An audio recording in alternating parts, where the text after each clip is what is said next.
નમસ્કાર. વાત કરીએ છીએ વિદ્યાર્થીઓ પ્રકરણ 2 બહુપદી. વિદ્યાર્થીઓ બહુપદી પ્રકરણમાં લેક્ચર 1 માં કુલ 4 દાખલાનો અભ્યાસ કરી ચૂક્યા છે. હવે આપણે 5 થી 8 દાખલાનો અભ્યાસ આ લેક્ચરમાં એટલે કે આ વિડીયોમાં કરવાનો છે. તો વિદ્યાર્થીઓ સ્વાધ્યાય 2.2 ના પહેલા દાખલાની આપણે ચર્ચા કરી રહ્યા છીએ.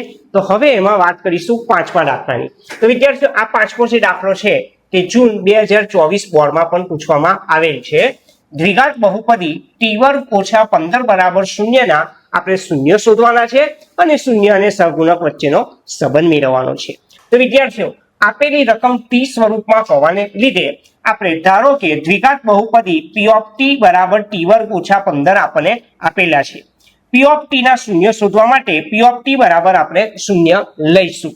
તો વિદ્યાર્થીઓ બહુપદીનું મૂલ્ય અહીંયા આગળ શૂન્ય લઈને આપણે દાખલો કરવાનો છે. તો બહુપદી p ઓફ t બરાબર કેટલા આપેલા છે t વર્ગ ઓછા 15 તો એના બરાબર શૂન્ય. 15 એટલે વર્ગમૂળ 15 નો વર્ગ. વિદ્યાર્થીઓ અહીંયા આગળ પૂર્ણ વર્ગ તફાવતની રીતનો આપણે ઉપયોગ કરવાનો છે. એટલે વર્ગમૂળ 15 ની જગ્યાએ તમે વર્ગમૂળ 15 નો વર્ગ લખી શકશો. એટલે t વર્ગ ઓછા વર્ગમૂળ 15 નો વર્ગ બરાબર શૂન્ય થશે. તો બે વર્ગ વચ્ચેનો તફાવત એટલે બે પૂર્ણ વર્ગ વચ્ચેનો તફાવત એક વખત પ્લસ ને એક વખત માઇનસ લખો. એટલે કે t વત્તા વર્ગમૂળ 15 અને t ઓછા વર્ગમૂળ 15 તમારા અવયવ લખવાના રહે છે. તો એના બરાબર શૂન્ય. એટલે t વત્તા વર્ગમૂળ 15 બરાબર શૂન્ય કે t ઓછા વર્ગમૂળ 15 બરાબર શૂન્ય વત્તા વર્ગમૂળ 15 સાઈડ ચેન્જ કરો માઇનસ વર્ગમૂળ 15 અને માઇનસ વર્ગમૂળ 15 ની સાઈડ ચેન્જ કરો પ્લસ વર્ગમૂળ 15. એટલે કે દ્વિઘાત બહુપદી p ઓફ t ના શૂન્ય અહીં આગળ પ્લસ વર્ગમૂળ 15 અને માઇનસ વર્ગમૂળ 15 મળી જાય છે. તો આ થયો 2 માર્ક્સનો આપણો પ્રશ્ન. તો વિદ્યાર્થીઓ હવે વાત કરીશું શૂન્યનો સરવાળો અને શૂન્યનો ગુણાકાર. તો આપણને જે દ્વિઘાત બહુપદી વિદ્યાર્થીઓ આપેલી છે એ દ્વિઘાત બહુપદીની હું વાત કરું તો તમને જે દ્વિઘાત બહુપદી રકમમાં આપેલી છે તે છે p ઓફ t બરાબર t સ્ક્વેર માઇનસ 15. જેને આપણે બીજી રીતે લખીએ વિદ્યાર્થીઓ તો આ રીતે પણ લખી શકાય t સ્ક્વેર માઇનસ અથવા તો પ્લસ 0t માઇનસ 15. ફરીથી બોલું વિદ્યાર્થીઓ તમે પ્લસ માઇનસ 0t અહીં આગળ લખી શકશો. ચલો શૂન્યનો સરવાળો એટલે માઇનસ વર્ગમૂળ 15 અને પ્લસ વર્ગમૂળ 15 આપણા જે શૂન્ય છે હવે એનો સરવાળો કરું તો આ માઇનસ પ્લસ દૂર થશે તો કેટલા વધશે બોલો 0. 0 માંથી એવું કરો હું 0 માંથી માઇનસ બહાર કાઢી લો તો માઇનસ 0 છેદમાં 1 લખાય. વિદ્યાર્થી માઇનસ લખો કે કોઈ નહીં લખો કોઈ ફરક પડવાનો નથી. પરંતુ અમારથી મેં માઇનસ કાઢ્યું એટલે માઇનસ 0 છેદમાં 1 મેં લખી દીધા. તો વિદ્યાર્થીઓ માઇનસ 0 તો અહીં આગળ મેં તમને ચોખવટ કરેલી છે કે અહીં પ્લસ કે માઇનસ તમે લખી શકશો. માન લો અહીં આગળ મેં માઇનસ 0 p ઓફ t બરાબર વિદ્યાર્થીઓ t સ્ક્વેર માઇનસ 15 છે તો એને આ રીતે લખીએ તો પણ ચાલશે t square minus 0t minus 15. ફરીથી બોલું 0 કે પ્લસ તમે 0 પ્લસ કે માઇનસ લખી શકશો. અહીં આગળ ચાલો શૂન્યનો સરવાળો માઇનસ વર્ગમૂળ 15 પ્લસ વર્ગમૂળ 15 તો આ દૂર થઈ ગયા 0 માંથી માઇનસ કરો એટલે માઇનસ 0 છેદમાં 1 લખી શકશો. તો માઇનસ 0 એ કોનો સહગુણક છે t નો સહગુણક ને 1 એ કોનો સહગુણક તો t સ્ક્વેર ની આગળ 1 કહેવાય તો t સ્ક્વેર નો સહગુણક 1 થાય એટલે 1 એ કોનો સહગુણક છે t સ્ક્વેર નો સહગુણક. એનો અર્થ કે શૂન્યનો સરવાળો બરાબર અહીં આગળ માઇનસ t નો સહગુણક છેદમાં t સ્ક્વેર નો સહગુણક મળી જાય છે. હવે વાત કરીએ શૂન્યનો ગુણાકાર. તો આપણે શૂન્ય કયા માઇનસ વર્ગમૂળ 15 અને પ્લસ વર્ગમૂળ 15 તો માઇનસ ના માઇનસ વર્ગમૂળ 15 નો ગુણાકાર 15 થાય વિદ્યાર્થીઓ. તો માઇનસ 15 છેદમાં તમે 1 લખી શકશો. તો વિદ્યાર્થીઓ માઇનસ 15 એ રકમમાં આપેલું કયું પદ કહેવાય અચળ પદ છે. તો માઇનસ 15 એ અચળ પદ છે ને 1 એ કોનો સહગુણક છે t સ્ક્વેર. t સ્ક્વેર નો સહગુણક કેટલો છે 1. એનો અર્થ કે અહીં આગળ શૂન્યનો ગુણાકાર અચળ પદ છેદમાં t સ્ક્વેર નો સહગુણક આપણને મળે છે. હવે વાત કરીશું વિદ્યાર્થીઓ છઠ્ઠો દાખલો. છઠ્ઠો દાખલો એની રકમ પહેલા જોઈ લઈએ.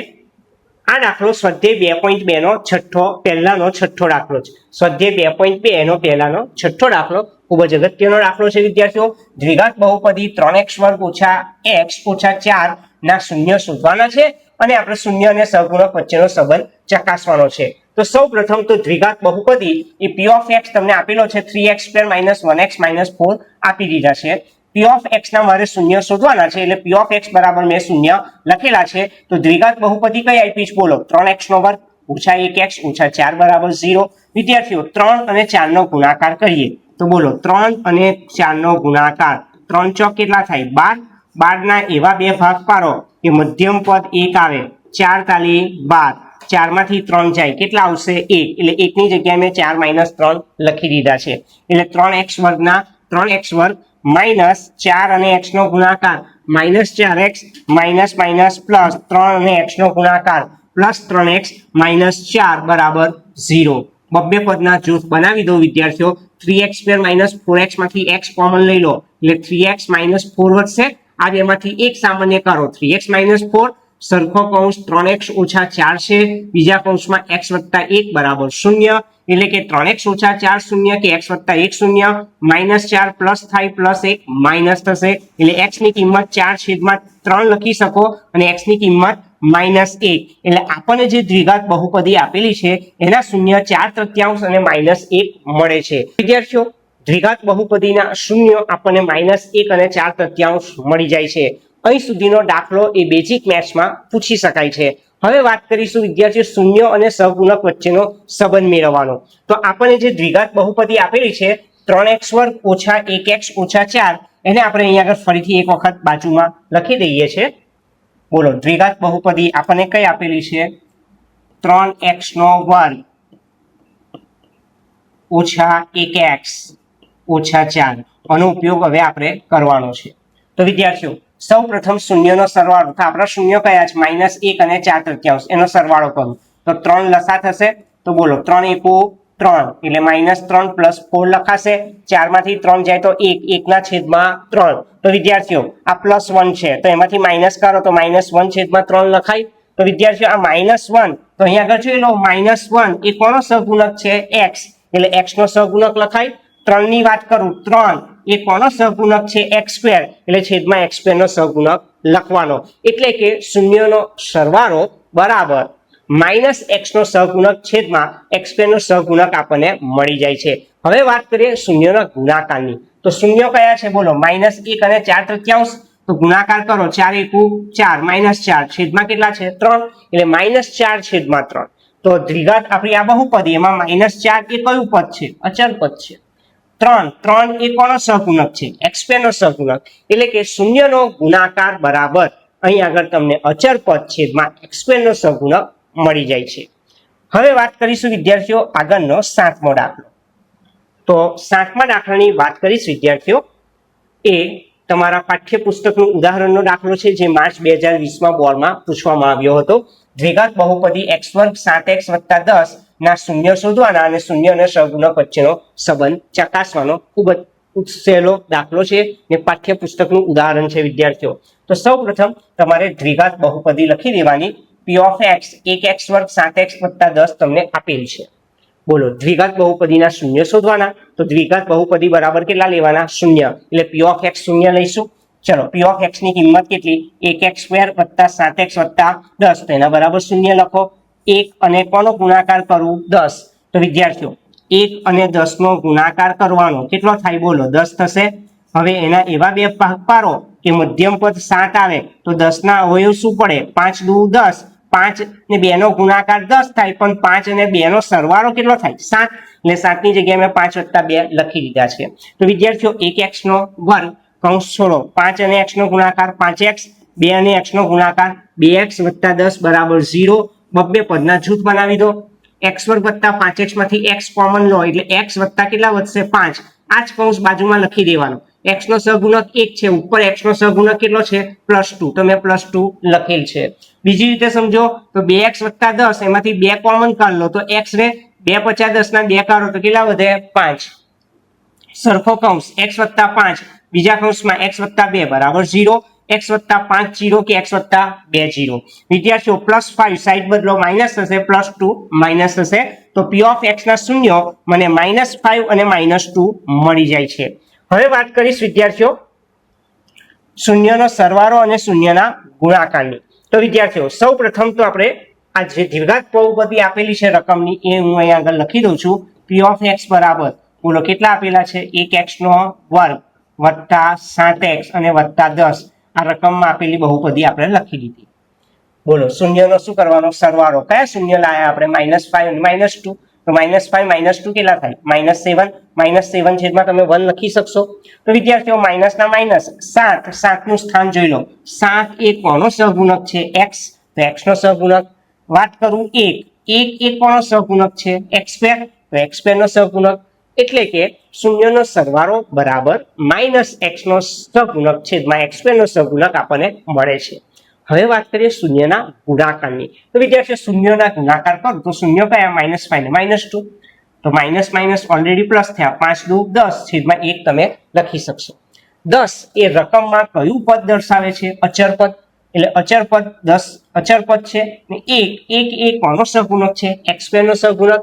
તો વિદ્યાર્થીઓ અહીં આગળ શૂન્યનો ગુણાકાર બરાબર અચર પદ છેદમાં x2 નો સહગુણક આપણને મળી જાય છે.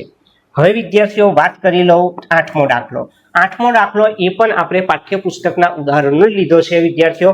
તો થોડું અહીં આગળ શાંતિથી ધ્યાન આપી દેજો. ખૂબ જ સહેલો આ દાખલો હતો. દ્વિઘાત બહુપદી x2 - 3 ના શૂન્ય શોધો અને શૂન્ય અને સહગુણકો વચ્ચેનો સંબંધ ચકાસો. તો વિદ્યાર્થીઓ સૌપ્રથમ આપણી જે દ્વિઘાત બહુપદી છે એને p of x સ્વરૂપે લખી દઉં. x2 - 3. દ્વિઘાત બહુપદીના શૂન્ય શોધવા હોય તો p of x તમારે 0 લેવાના. p of x કયો આપેલો છે? x2 - 3 તેના બરાબર 0. વિદ્યાર્થીઓ 3 એટલે વર્ગમૂળ 3 નો વર્ગ તમે લખી શકશો. એટલે 3 ની જગ્યાએ મેં વર્ગમૂળ 3 નો વર્ગ લખેલ છે. બે વર્ગ વચ્ચેનો તફાવત એટલે પૂર્ણ વર્ગ તફાવત. તો વિદ્યાર્થીઓ બે પૂર્ણ વર્ગ વચ્ચેનો તફાવત એક વખત પ્લસ ને એક વખત માઇનસ સ્વરૂપે તમારે લખવાનો છે. એટલે આના જે અવયવ છે તે એક વખત પ્લસ ને એક વખત કેવા લખવાના? માઇનસ. એટલે x + વર્ગમૂળ 3 અને x - વર્ગમૂળ 3 તમારે લખવા જોઈએ. તો મેં x + વર્ગમૂળ 3 x - વર્ગમૂળ 3 બરાબર 0 લખી દીધા છે. તો x + વર્ગમૂળ 3 0 કે x - વર્ગમૂળ 3 0. +√3 માઇનસ થાય, -√3 પ્લસ થશે. તો દ્વિઘાત બહુપદી p of x x2 - 3 ના શૂન્યો મને -વર્ગમૂળ 3 અને +વર્ગમૂળ 3 મળે છે. અહીં સુધીનો દાખલો બેઝિક મેથ્સમાં 2 માર્ક્સમાં પૂછાવાની શક્યતા છે.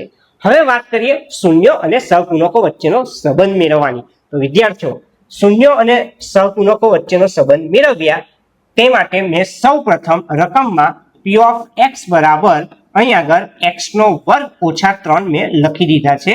આનો ઉપયોગ મારે કરવાનો છે. તો તમને જે રકમ વિદ્યાર્થીઓ આપેલી છે એને હું આ રીતે પણ લખી શકીશ કે 1x² વત્તા 0x - 3 પણ લખી શકો અને 1x² ઓછા 0x - 3 પણ તમે લખી શકશો. એટલે કે મધ્યમ પદ મેં 0x લખ્યું છે, પ્લસ માઇનસ ચાલશે કારણ કે અહીંયા આપ્યું નથી. પરંતુ આનો ઉપયોગ હવે હું અહીંયા આગળ કરીશ વિદ્યાર્થીઓ. તો શૂન્યનો સરવાળો એટલે -વર્ગમૂળ 3 +વર્ગમૂળ 3 લખી દીધા. ચલો આ તો માઇનસ પ્લસ દૂર થશે એટલે 0 વધશે. વિદ્યાર્થીઓ 0 ની આગળ તમે માઇનસ લખશો તો પણ ચાલશે, છેદમાં 1 કારણ કે 0 ની આગળ માઇનસ લખવાથી કોઈ ફરક પડતો નથી. તો શૂન્ય એ શું દર્શાવે છે? કોનો સહગુણક દર્શાવે છે? x નો સહગુણક. તો વિદ્યાર્થીઓ શૂન્યની જગ્યાએ તમે x નો સહગુણક લખી શકશો ને 1 એ કોનો સહગુણક છે? x2 નો સહગુણક. એટલે x નો સહગુણક છેદમાં x2 નો સહગુણક મને મળી જાય છે. હવે વાત કરીએ શૂન્યના ગુણાકારની. તો શૂન્ય આપણા કયા છે? -વર્ગમૂળ 3 અને +વર્ગમૂળ 3. તો વિદ્યાર્થીઓ માઇનસના માઇનસ વર્ગમૂળ 3 કેટલા થાય? 3 થાય. 3 ના છેદમાં કેટલા લખવાના? 1 લખવાના. પરંતુ વિદ્યાર્થીઓ -3 એ રકમમાં આપેલું કયું પદ છે? અચર પદ છે. એટલે -3 ની જગ્યાએ અચર પદ લખો. 1 એ કોનો સહગુણક તમને દેખાય છે? x2 નો સહગુણક. એટલે કે શૂન્યનો ગુણાકાર બરાબર અહીં આગળ અચળ પદ છેદમાં x2 નો સહગુણક આપણને મળી જાય છે. તો વિદ્યાર્થીઓ આ વિડીયોમાં આપણે કુલ 4 દાખલાનો અભ્યાસ કરેલ છે. દરેક દાખલો 3 માર્ક્સનો છે વિદ્યાર્થીઓ. એટલે કે 3 ગુણના આપણે કુલ 2 લેક્ચર જોયા, જેમાં કુલ 8 દાખલાનો અભ્યાસ કર્યો છે. વિદ્યાર્થીઓ આ વિડીયો જો તમને પસંદ આવ્યો હોય તો જરૂરથી આ વિડીયોને લાઈક કરશો. સાથે સાથે આ વિડીયો તમારા વિદ્યાર્થી મિત્રો છે, સ્નેહી સંબંધીઓ છે એને શેર કરવાનો છે અને ચેનલને સબસ્ક્રાઇબ કરશો.